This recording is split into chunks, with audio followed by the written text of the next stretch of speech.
बरसाने की पवित्र गलियों में उस दिन चांदनी जैसे उतर आई थी। वृंदावन और बरसाने की धरती रास की मधुर स्मृतियों से महक रही थी। श्रीकृष्ण और राधा रानी अपने सखाओं और सखियों के साथ दिव्य रास लीला संपन्न कर वापस लौट रहे थे। चारों ओर मुरली की मधुर धुन की प्रतिध्वनि गूंज रही थी और ब्रज की पावन धूल उनके चरणों को स्पर्श कर स्वयं को धन्य मान रही थी। चलते चलते श्रीकृष्ण की दृष्टि राधा रानी के चरणों पर पड़ी। उन्होंने देखा कि राधा रानी के कोमल सुंदर चरण ब्रज की रज से लिपटे हुए हैं। उनके चरणों में मिट्टी और घास के कण चिपके हुए थे। श्रीकृष्ण के हृदय में प्रेम उमड़ पड़ा। वे मुस्कुराते हुए बोले, राधे, आपके चरणों में बहुत मिट्टी लग गई है। आइए, हम इन्हें साफ कर देते हैं। यह कहते हुए श्रीकृष्ण प्रेम और समर्पण के भाव से राधा रानी के चरणों की ओर झुक गए। परंतु राधा रानी तुरंत अपने चरण पीछे खींचते हुए बोलीं, नहीं कन्हैया, ऐसा मत करिए। श्रीकृष्ण थोड़े आश्चर्य में पड़ गए। उन्हें लगा कि शायद राधा रानी उनसे चरण सेवा नहीं कराना चाहती। वे मुस्कुराते हुए आगे बढ़े, लेकिन उनके मन में यह प्रश्न रह गया। कुछ दूर चलने के बाद वे दोनों यमुना जी के तट पर पहुंच गए।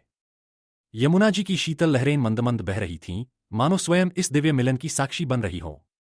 श्रीकृष्ण ने फिर प्रेमपूर्वक कहा, राधे, अब तो हम यमुना जी के पास आ गए हैं। आप अपने चरण यमुना जी में धो लीजिए। इससे यह मिट्टी और घास हट जाएगी और आपके चरण स्वच्छ हो जाएंगे। राधा रानी ने फिर धीरे से सिर हिलाकर मना कर दिया। अब श्रीकृष्ण से रहा नहीं गया। उन्होंने प्रेम भरे स्वर में पूछा, राधे, आखिर ऐसा क्यों? आप अपने चरणों से यह मिट्टी हटाना क्यों नहीं चाहती? राधा रानी ने शांत मुस्कान के साथ श्रीकृष्ण की ओर देखा। उनकी आंखों में प्रेम और भक्ति का अथाह सागर झलक रहा था। वे बोलीं, कन्हैया, यह साधारण मिट्टी नहीं है। यह ब्रज की पवित्र रज है, जो हमारे भक्तों और इस प्रेम भूमि का प्रतीक है। जो एक बार हमारे चरणों से लग जाता है, उसे हम कभी भी किसी भी कीमत पर अलग नहीं करते। यह रज हमारे लिए प्रेम, भक्ति और समर्पण का आशीर्वाद है।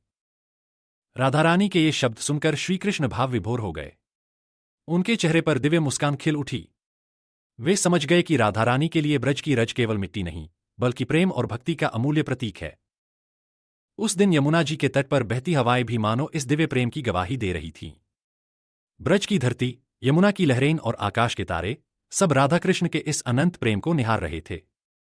और तभी से ब्रज की रज को भक्त अपने माथे से लगाकर स्वयं को धन्य मानते हैं। राधे राधे।